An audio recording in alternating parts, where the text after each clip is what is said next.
It's going to be a short session because I have to finish by 3. So what we're going to look at now is drill down into the Windows 8 development in a bit more detail. A couple of things I'm going to do is, first of all, I want to show some of the tools, some of the things that we have in Visual Studio 11 to support Windows 8 and the Metro style in particular. And I also want to show you the demonstration in a bit more detail that you're going to build later in the hands-on labs and show you what that looks like, and give you some idea of some of the things it supports and how it supports those elements we were talking about this morning. So let's first of all have a look at the tools. I have a crib sheet here about what I've got to show you because there's a lot of things.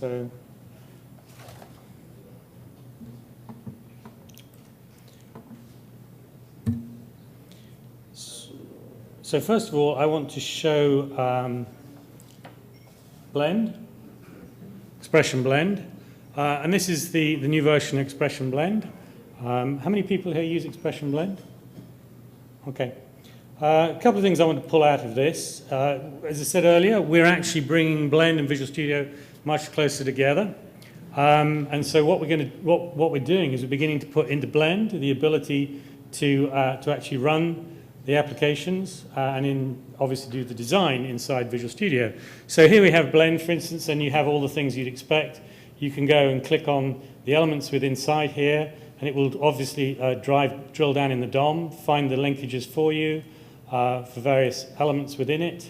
And you can also look at particular properties within the document that you're working on. So this is a typical document. Now, the interesting thing about this is that this particular application is completely data-driven. Right? So although you're actually seeing the data coming up, there's no data in the application itself. It's all being pulled out of files. And what's actually happening is Blend is actually running the application when it loads it up to make sure that the application and populating the data so you actually have the real example of what you're getting on the screen. And of course, what you can actually do in Blend Express now is you can actually go and turn on this interactive mode. So earlier on, I was clicking on elements within here and obviously able to see the characteristics of those elements and the properties of those elements. But now what I can do is I can turn on interactive mode instead. And now I'm actually going out and I'm actually running the application itself. So I can go and click on this and navigate through the application as it runs. And you can see it's pulling in the data as it runs. And then I can go and turn the interactive mode off again, because perhaps I wanted to change some of the design in here, for instance. I want to change this particular part of the element. And I'm now not in interactive mode anymore. Again, I can go and have a look at the elements within it. I can go and change things like the font size, the font color, those sort of things within the Blend itself. So I'm not a designer, but a couple of things I really want to pull out here is that what we've done is we've now allowed Blend to start running the application using the engines that we have inside Visual Studio, which means that first of all you can have a completely data-driven application and it will actually render it properly. And then the second is you can then start to run that application, navigate through it, and actually then do the design when you get to the part you want to get to. So, and you'll see more and more of this now. This is actually a JavaScript example I'm showing. In fact, all of the examples I'll be talking about here are JavaScript. When you go ahead and build it, you'll be doing it in XAML and C#, because I think most people are XAML and C#. So, and there are some differences between the tooling for JavaScript and the tooling for C#, but in general, we're trying to bring those closer and closer together so you get the same experience for both. But as I say, this particular one is very nice because now you get in Blend, you're actually getting on the screen exactly what it is that you're designing. It is really what you see is what you get type experience. So that shows how you can go about designing the actual application itself. Now I want to go and show you a little bit about the tools, about Visual Studio.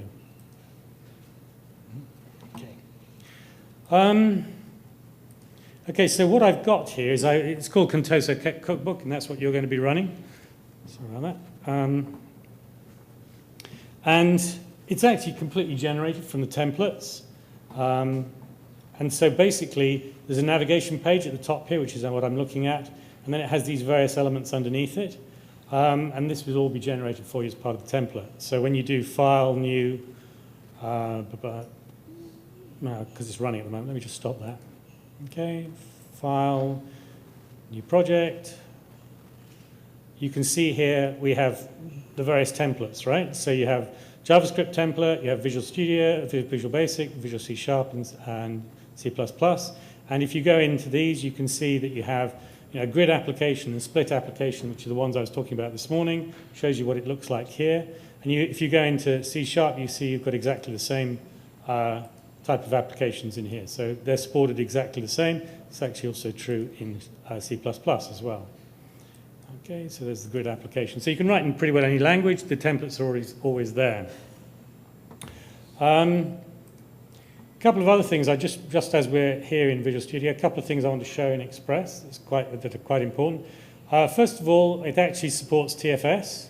So you can actually connect to TFS now from the Express edition. Of course, that used to be part of the, I can't remember the SKUs, to be honest, but it used to be one of the paid-for SKUs. This is actually only, of course, for small teams, but if you get into a larger team, you have to buy full TFS. But it does allow you to start doing source code control of your project in Express. In fact, you'll notice in a minute that some of the applications I'll be showing were actually under source code control, and because I don't have a connection through to the server, it throws an error up when I try and use them. It's actually quite useful, even for doing demos, because it allows us to keep our source code under control at work, just using Visual Studio 11 Express. The other thing that I just want to point out that's now in the Express edition is unit testing. Hands up, people who are unit testers here. Okay, no NUnit people. So we now actually have the ability to do unit testing. Again, that used to be one of the paid-for SKUs, but it's now part of the Express edition. In my opinion, it's the sort of thing you actually should have in anyway. So I'm very glad to see it's now in the Express edition. Okay, so that shows you test team templates. Okay, I showed you earlier on the design side of things, how you can see what it's going to look like in the design. But actually now we also have the ability to run the application on a simulator. The simulator is very useful because this is actually a laptop rather than, it has touch, but it's not a tablet. But it's really difficult to sort of turn this upside down to see if it's doing the right sort of things when you change the orientation of the machine. So we can actually do that with the simulator. So what we do is we can go and say that rather than running on a local machine, we can run it on the simulator. We can also run it on a remote machine as well. And interestingly enough, the mechanism underneath between the simulator and the remote machine are the same. Because what actually happens is when you start up the simulator, which I'll do, okay, here, is that it actually goes and starts up effectively a virtual machine for the simulator, and it takes the calls out from Visual Studio and pipes them back into the virtual machine that's actually running in Windows 8. So this is the virtual machine coming up. This is the simulator, okay? And the simulator is actually running Windows 8 operating system, which is what's on my machine, if you see what I mean. So I actually have now two instances of Windows 8 running, and one of them is running in the simulator and one is running on the real machine. Not to be tried on machines that are not very powerful, by the way, because it goes very slowly. And of course, all it's doing is taking the calls from Visual Studio and wrapping them back and into the virtual machine that's running in the simulator. And if you do it remote to a remote machine, of course, it does exactly the same thing, but runs it out to a remote machine. Incidentally, from a design point of view, obviously you can do a lot, development point of view, obviously you can do a lot both on Visual Studio on a laptop like this, and you can also do a lot with the simulator. However, there's nothing quite like actually seeing it running itself. And so you do actually need to have a tablet at that point. And the best way to do that is obviously to write it in here and then do remoting to put it onto the tablet and then actually test it on the tablet. So that's typically, you can't actually write Visual Studio on a tablet. It's just, you can't actually do code development. I suppose you could, but it's very painful. So, you normally do it on a standard laptop, and then you would then actually download it and sideload it onto a tablet. Anyway, here's a simulator. And at the moment, you can see I actually have the simulator in landscape mode and portrait mode. Okay, so I can actually, the simulator has on the side here a number of different buttons. So, for instance, I can actually, this is a touch screen, so I can actually touch. Does that show? I can actually touch. The simulator. Okay. Because this is actually a touch screen. But if I want to, I can simulate touch with my mouse. If I switch the touch emulation on, I can also rotate the screen as well. So do it that way.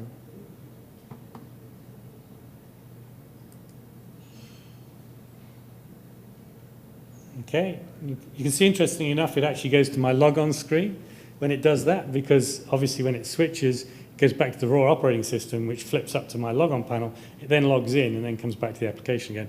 So you can actually rotate it. You can see what your application looks like when it's rotated. And of course, you can do exactly the same as you're doing on the real machine. And you can click on something and drill into it and so on and so forth. So you can use the simulator. It actually works exactly the same, because it is actually running the same operating system. It's running the Windows 8 operating system underneath. You can actually do exactly the same things. So the simulator is really very, very powerful indeed. Allows you to see exactly what's going on. So a couple of other things I just want to show inside inside here, as I've got the simulator running. So if I go back and have a look inside my my application itself, let's go back to the navigation page. All right. There's a couple of things I just want to pull up. First of all, we actually have this console down at the bottom here, okay? And in this console, if you set a breakpoint and go to the breakpoint, then you can actually go and type in specific pieces of code and inject them at that point in the breakpoint. So if if you think that there's maybe something that you can do, you want to actually get some information back out of the application, you can go in and do a dump message in there, which just dumps out the information you want, and it actually will come up. When you then run the application, it will come up as part of the application, so you can actually see it.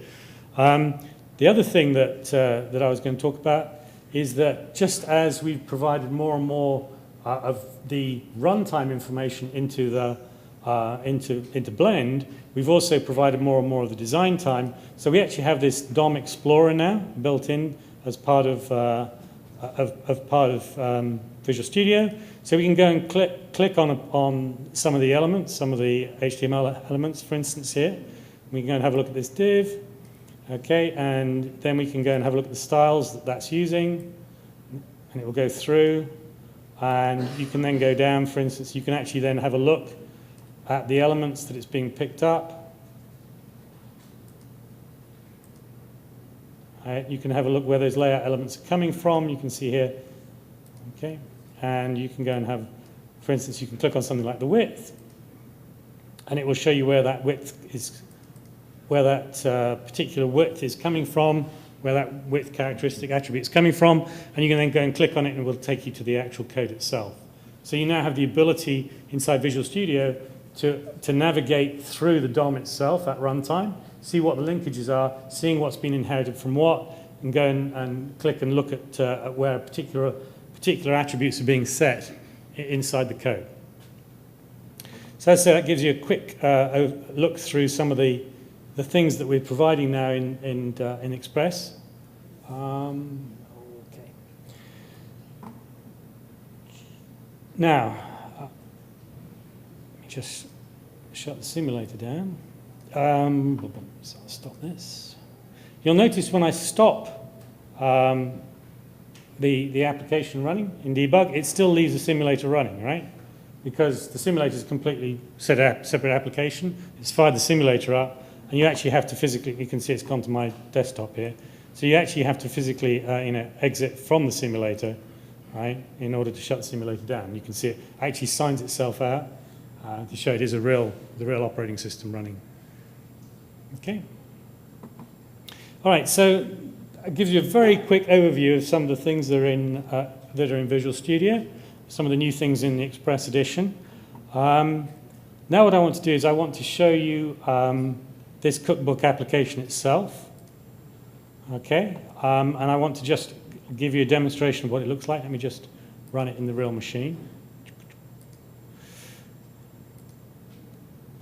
Okay, so this is the application itself. And you can see up on the top here we have a grid with the elements of the grid, and you can then click on one of the elements, okay, and it drills down into the lower-level navigation. Within that navigation, we have things like the charms, of course, and so you can do things like search into the application. So if we put, let's see, we can search for something like salt, okay, in the application, and it will then come back with everything that's got salt, because that's actually as part of the application here. All right, and then you can go and click on, you know, in here you can see it's got salt. You can also share. So let's say you want to share this Chinese salad. I actually have two applications. Obviously, to share, you need the application itself as the source, and then you need something as the target. I have a couple of targets. I obviously can share with something like the mail. So I have a mail system. I have a mail application. We can share with that, or we can share with the sample application. There's a little SDK sample application, which allows you to share. Let me just try this for starters.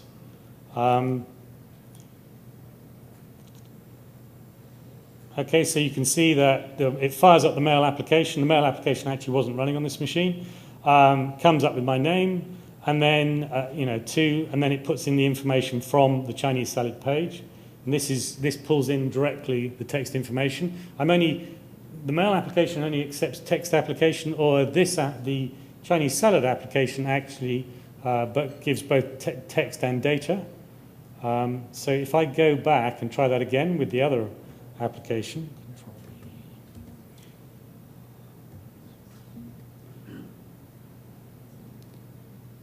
oops, let me do that.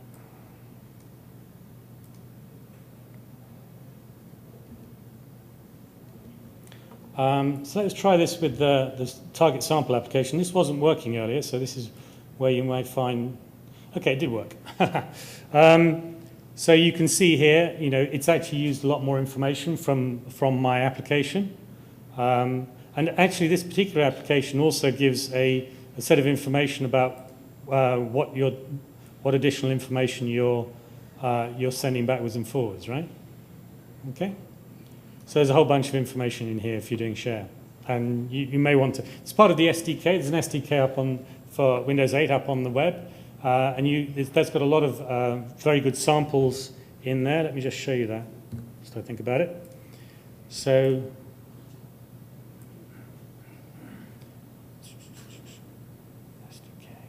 here's the SDK. And you can see there's a lot of examples, accelerometers, so on and so forth. So this has got a huge number of direct 2D, direct 3D, all the HTML stuff. I'll be showing some of these today. But you can see, there's a lot of them in here. The sharing one that I just showed was the sharing target app sample. Okay. And there's obviously a source one as well. So, in most of these samples, we have both the C#, the C++, and the JavaScript versions, so you can go and have a look at them in any language, any of the languages that you like. All right, so I was just showing the application itself. Let's go back to it.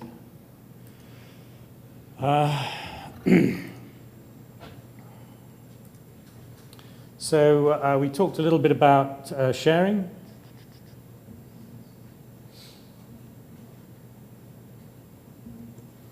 We talked about the search, sharing. We also have the settings for the application. So we have things like permissions, whether it's allowed to use the webcam. This particular application rather weirdly uses the webcam. This is a demonstration rather than a real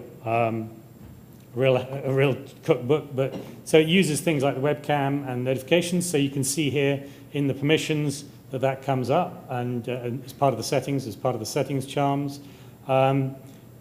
Also, this actually is a trial to pay application. So you can see here that as part of the about, you can say that you know, this is a free trial, you need to upgrade and so on and so forth. And we'll see how to do all this stuff later on. Preferences. I don't think there's anything particular in preferences. Oh yeah, so also we'll be again talking about storing your state information, and this preferences allows you to store the state information, right? So you switch that on to say that you want to keep the information to roam to the cloud. So that's the cookbook. As I said, you go from here, you go into the lower level. It allows you to set up a timer, okay, and the timer then will give you a notification. So if I click on the timer, in a few seconds it should give me a notification as a pop-up, or not. Whilst we're waiting, let me just show you. Oh, here we go, it's on the reminders, that's why. This is the app bar for it, and in the app bar you can pin a particular recipe onto the start bar. So if I like this Chinese salad, I can say go and pin that to the start bar. And now if I go into the start, you'll see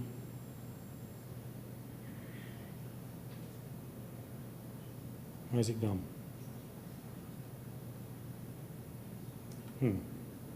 Or not.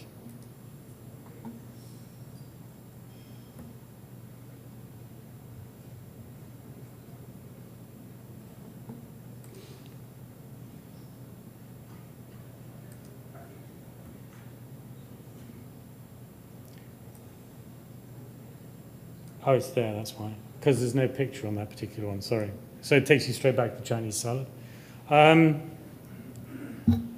You can do things like set a reminder. Again, this would fire up the notification. There you go, and here's the reminder comes up. As this is a flyer I was talking about earlier. Okay, and again, we'll have a look at the code for doing all these things, but I just want to give you an idea of what the application looks like and how it works. You can also do this thing called brag, where you can take a picture of whatever it is you've made. Again, not a particularly useful realistic scenario, but just to give you an example, you can take a photo, you can take a video, and it then will obviously ask for your permissions.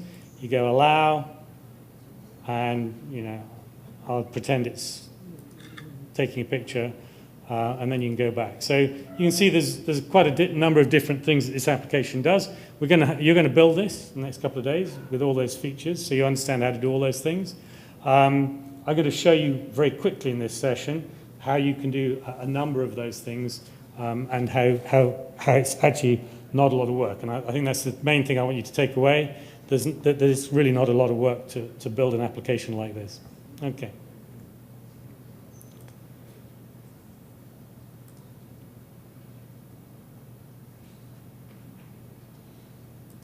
Right.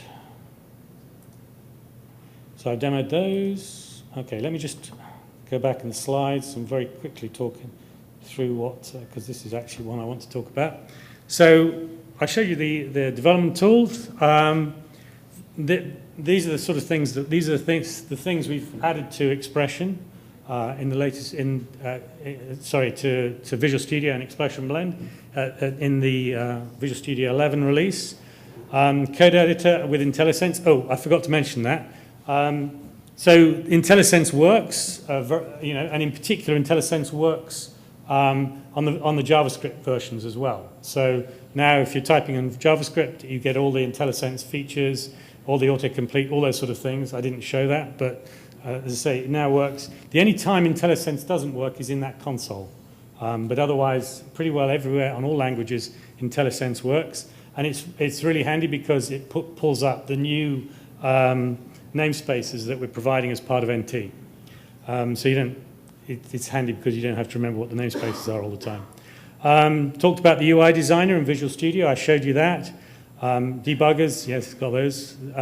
DOM Explorer I showed you, the JavaScript console I showed you, the simulator I showed you, and the platform window I showed you. So those are some of the things in Visual Studio. As I said, the key thing about Visual Studio is trying to get all the language support at parity, and B, we're actually we're actually putting more and more of the design function into Visual Studio.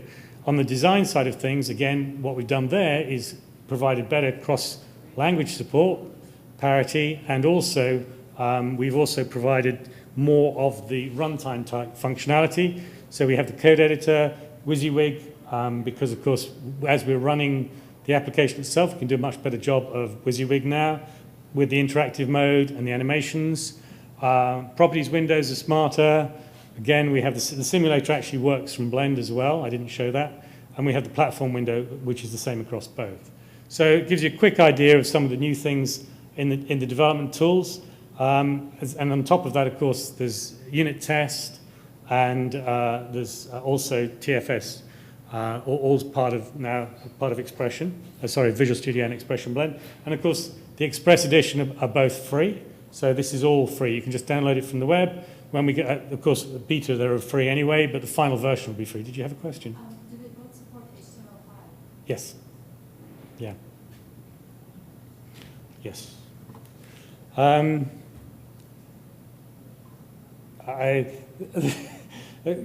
Quick caveat on that question, right?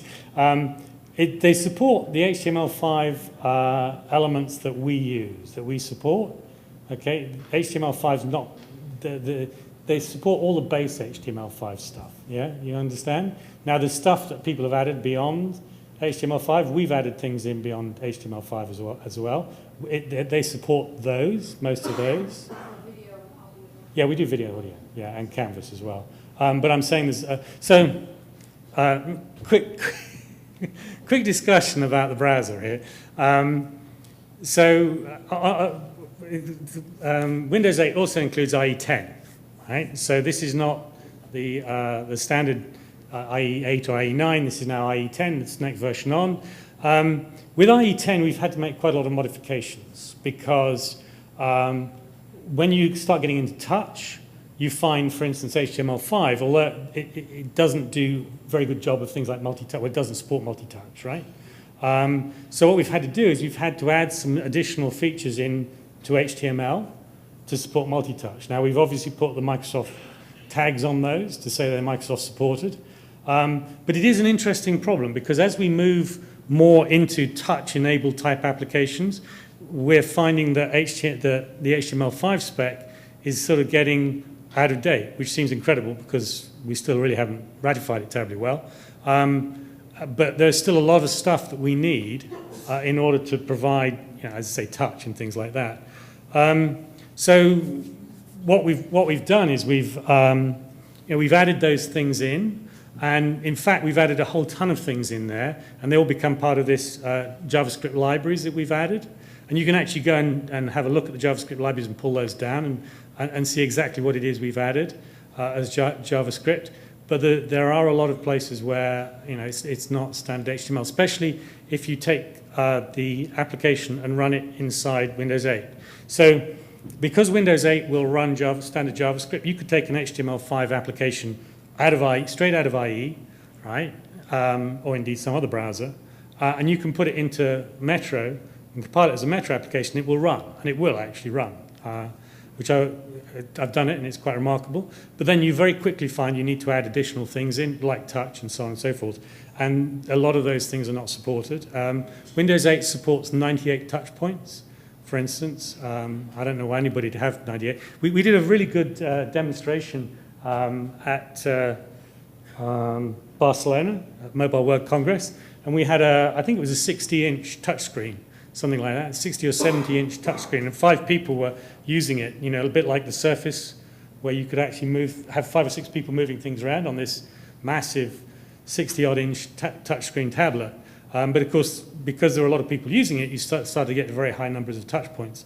Windows 8 supports up to 98 touch points, but obviously HTML5 doesn't, and in fact, a lot of other things don't. So the bottom line is that, yes, we support all the standard HTML5 things, but you very quickly find you need additional things, and we do support those as well, right? And we're putting those back to the standards body to try and get the standards body to ratify those elements. One other thing, I don't know if you're aware of this, but the Windows 8 itself, in the desktop mode, whoops, if you go here, standard browser, I'm not going to do it because I don't think I'm connected, that will come up. That's IE10, So you fire this up and it comes up, it is actually IE10. And that's pretty much standard IE sort of IE8, IE9 experience. If you go onto here and you fire up Internet Explorer here, which I will do, okay, this is also IE10. This is exactly the same, but we don't allow add plugins in here, right? So Flash doesn't work, right? If you're running a Metro only version of Windows 8, then we won't run Flash, right? We sort of agree. We don't often agree with Apple, but in this particular instance, we sort of agree with Apple that we really struggle with Flash and we would prefer not to have the problems, right? So, and actually, interestingly enough, one of my colleagues at work actually looks after the Adobe relationship, and I know just how much work it takes us to support Flash.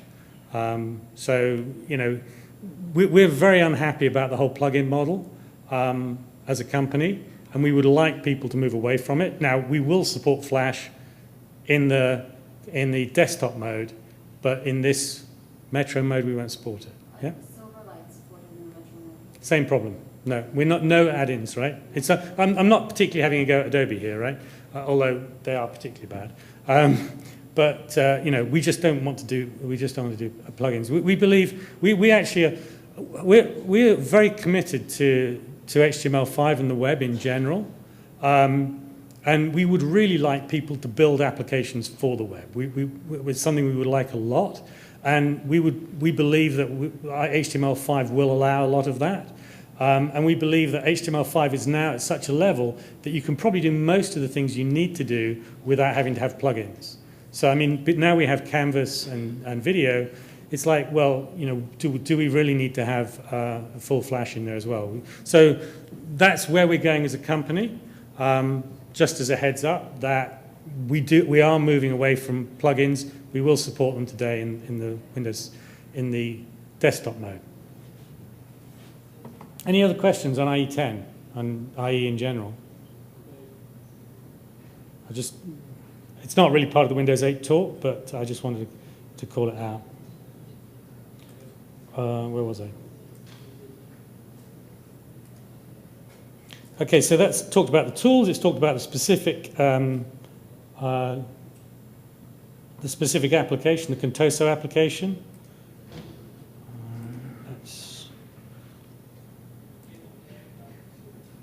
Sorry, go ahead. Sorry? No, it's not in IE10 Metro mode. It's a plugin. We don't support plugins. Okay? Now, you can take your Silverlight application because it's XAML and C Sharp, and you can recompile it, and it will run as part of Metro. So, but no, it won't run as a plugin. No plugins at all. Sure.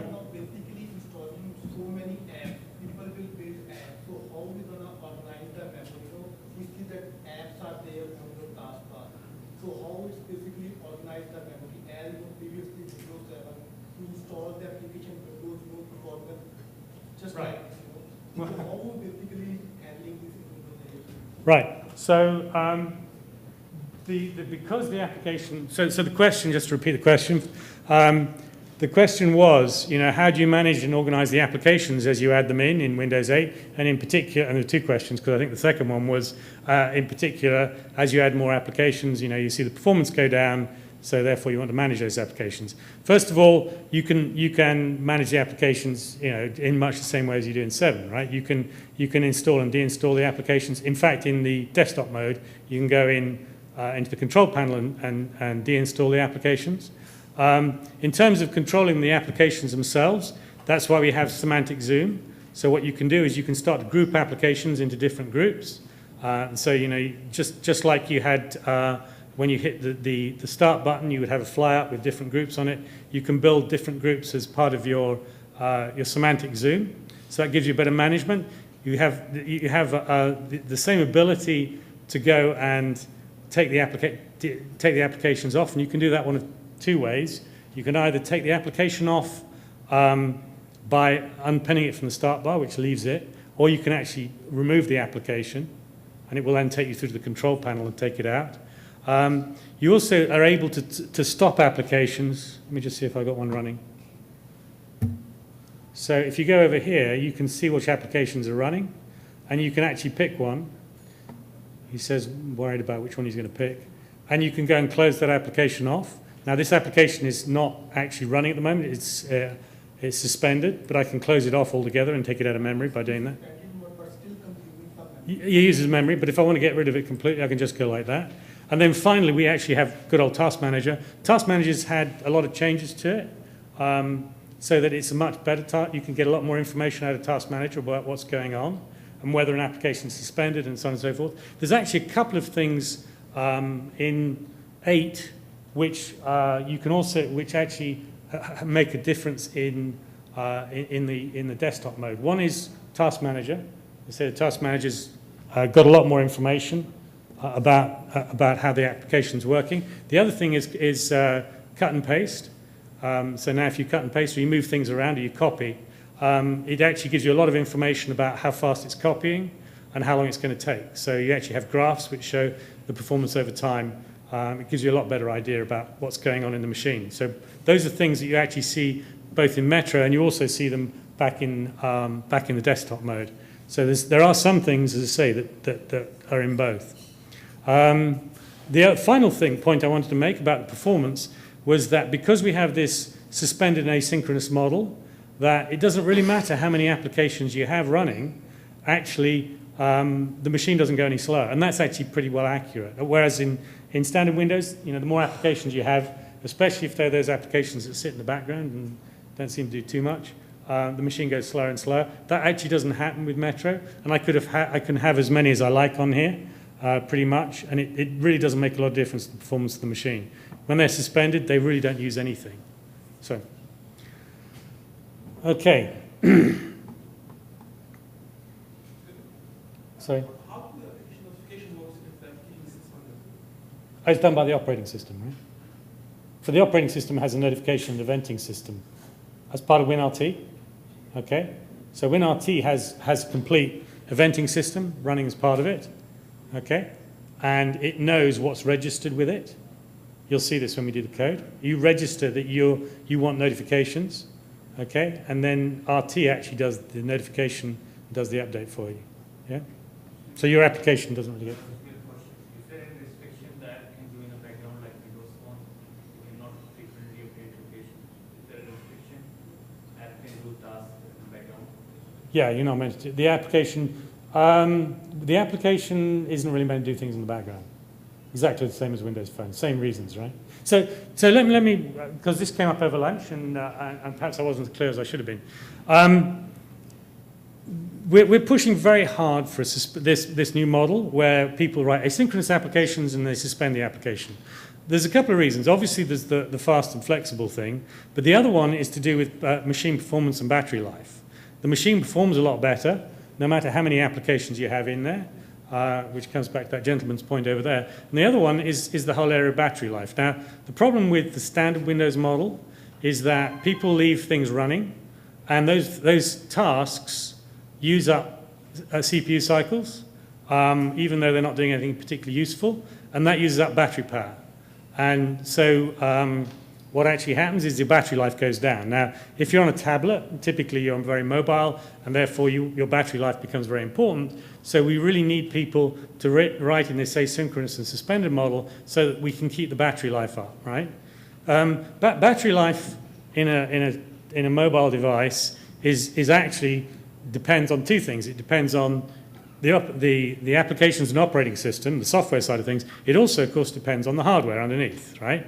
And to get good battery life, you need to have chipsets that are designed to use a minimum amount of power, and we have to have an operating system that's designed to use the minimum amount of power. Now, Windows today, running on Intel, uses a lot of power. It's a fact of life. I don't think anybody's surprised by that. So our battery life tends to be lower. Okay, if you run, some gentlemen here have Windows 7 tablets, right? If you run Windows 7 on a Windows 7 tablet, the battery life's not great. Right? Now, that's due to two things. First of all, the i86, the Intel architecture, actually uses a lot of power. Okay? That's why the ARM chipset are doing very, very well in mobile devices, because they use less power. Okay, it's very simple. And the second thing is that Windows itself, Windows 7 desktop, uses more power and the applications using it use more power because it wasn't ever really designed to be a low power device. Now Metro and the way applications are written on Metro, and if you use the guidance we're giving you and use the templates and the controls we give you, that will minimize the amount of power that the applications and that Windows use. So we will get good battery life, okay? And so then if you take a Metro application, on Windows 8 and you put it onto an ARM tablet, then you'll get good battery life, okay? If you put exactly the same application in the classic, in desktop, and you put it onto an i6, it will get not such good battery life. It's just the way the system works underneath. So that's one of the reasons why I'm making a lot of these changes. And these changes are very similar to what you have to do if you're doing phone programming anyway, on anybody's phone. None of this is particularly revolutionary. If you're writing for iOS or for Android, it's exactly the same sort of guidance anyway. Okay, so to follow on from the HTML5 side of things, I'm actually running a bit late here. One thing I do want to mention is that as I said earlier, there's a whole bunch of things that we need that we can't get out of standard HTML5 and standard. So what we've done is we've built those into this Windows library for JavaScript. It's basically a whole load of script which is there. Let me just for you to use.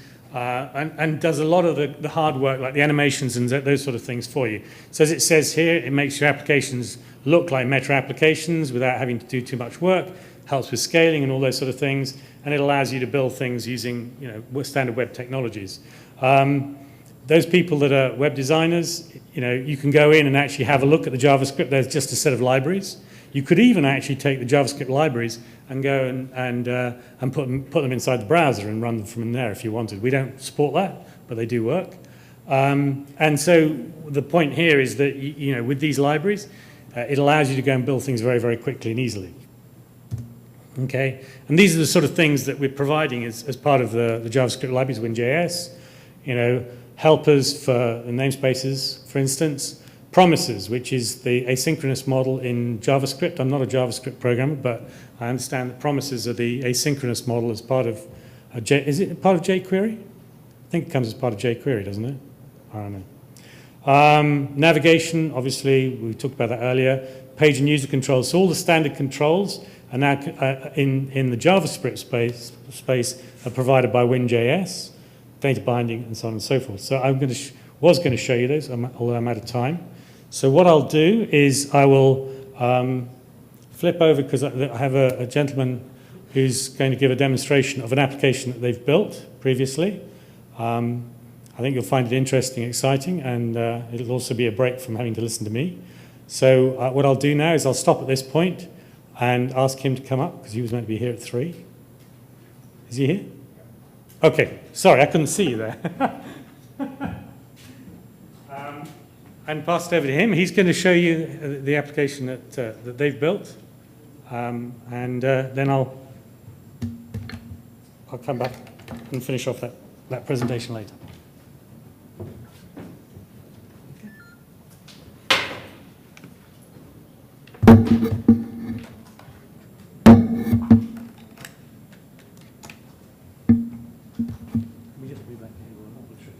Oh yeah. Okay. Thank you. Thank you.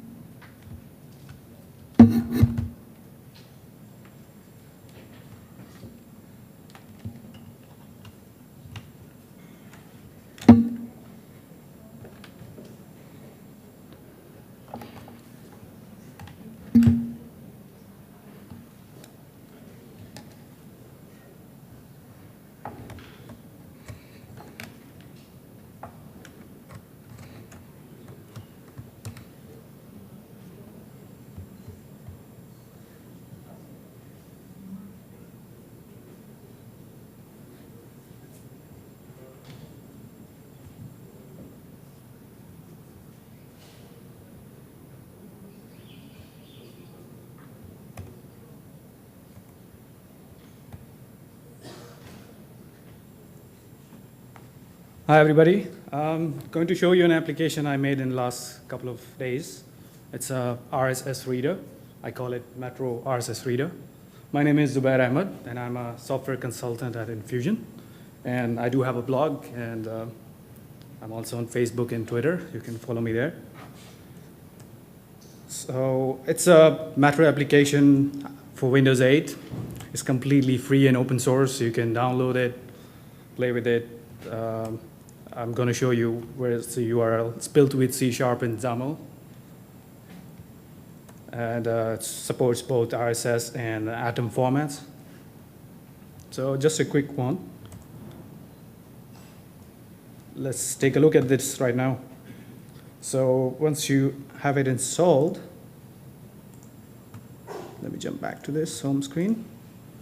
So once you install this, it's going to appear like this on your home screen. I already have it running. So let me pull it up. Okay, so that's the main view. When you have your RSS feed set up, this is how it's going to pull the blog post. And it's based on the grid view that comes with Visual Studio Metro application template. So you, on this main screen, you can have a filter on the top. So you see that I have a text field to narrow down the number of posts I have, and I can get rid of this. Go back to the main screen. If you see if there are too many items, it can actually scroll on the right-hand side. And also it has a snap view. Okay, let me adjust my resolution a bit to fix this.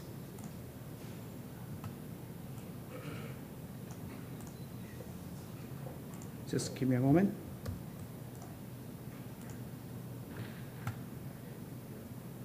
Okay, this seems to be all right.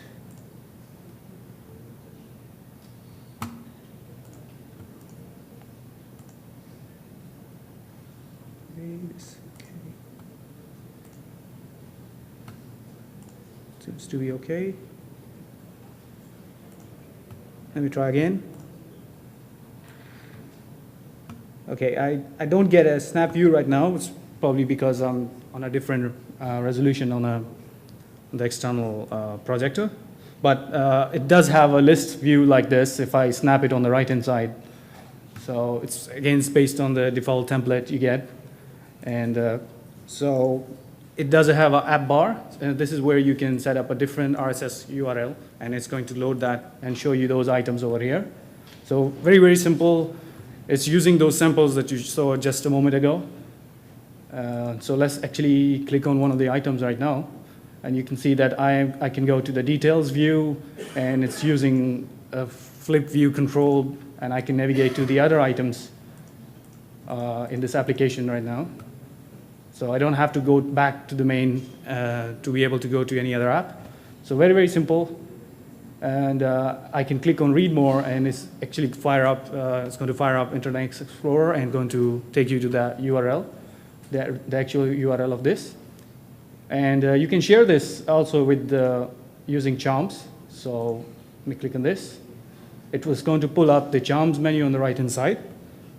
It's taking a while, so it's just again, it's probably due to the resolution. Well, anyway, it's going to pull up the charms on the right-hand side. So any applications you have that, like the mail example you saw, it's going to open up and going to share this information in there, and you can send it to anybody else. Unfortunately, due to resolution, it doesn't work right now.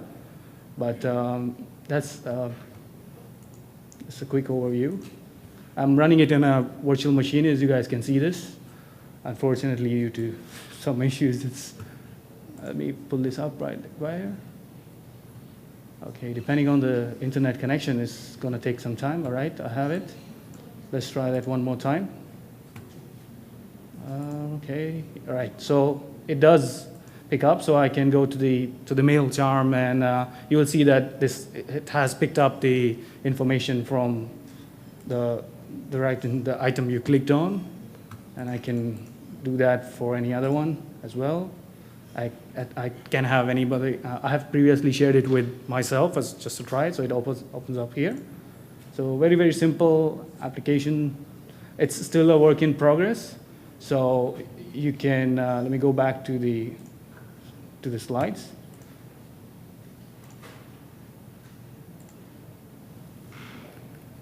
So I show you this. Okay, so you can download it on this metro rssreader.codeplex.com. It's freely available, and you can follow it on Twitter at this URL. And it's been, so let me show you the,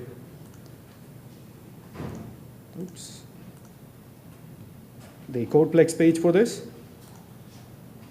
It's been up in the last 8 days, so I've made a screencast of it, how it works, and the number of features, and some releases are there on the Codeplex site. And this is actually the screenshots I've taken for the application. And it already has about 50 downloads on this. So if you go to the downloads page, you have a latest release up over here. So you can see the number of downloads. And these are, unfortunately, the store is not live yet, so I can't submit this to the store. But there is the installation process. If you download the zip, and you have to follow this to be able to install this on your machine. So it's, as I say, it's completely open source. You can check out the source code from. You see, I've teamed up with another friend, so we are taking it to the next step and adding a bunch of features in this.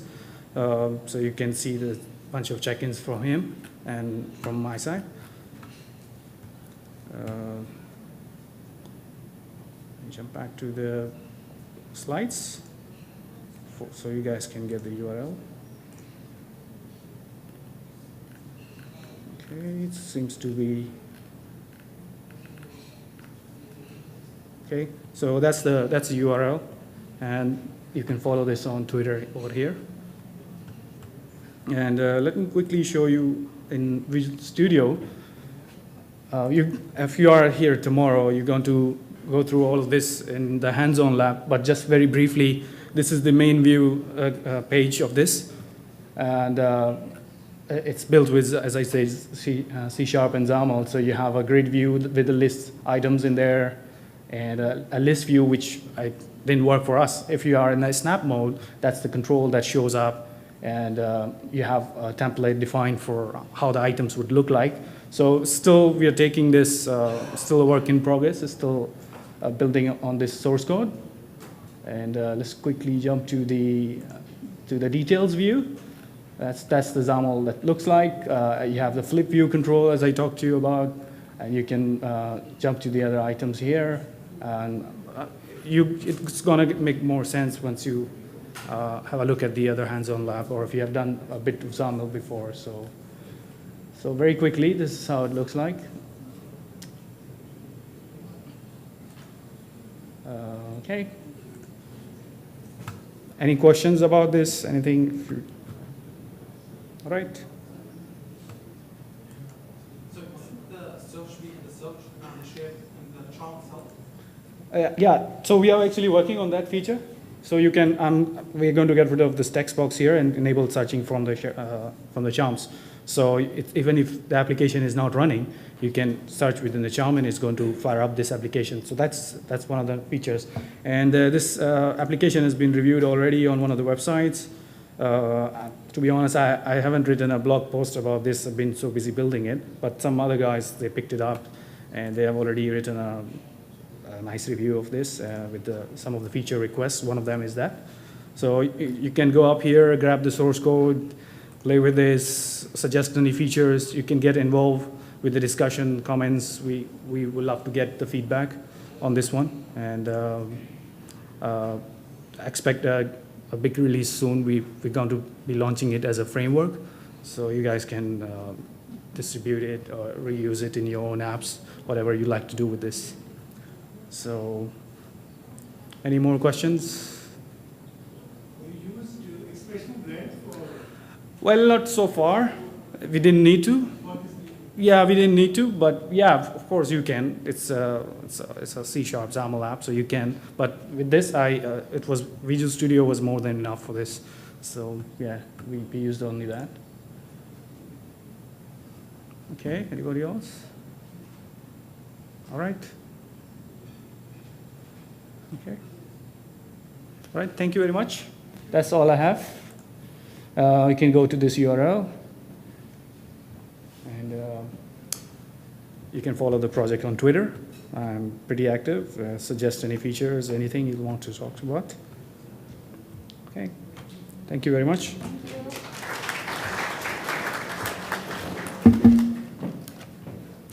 Thank you. Thank you, Zubair, a software consultant from Infusion, one of our very good partners. Do a lot of projects together. So thank you for that. It is time for a coffee break. Sure, after lunch, this is welcomed. Yeah. I want to make sure that you're awake for this afternoon session. You can get your hands on some coding. So for those of you who would like a prayer room, you can meet in the back, and we will have them take you there. And we hope that you will come back no later than 4 o'clock, okay? Thank you.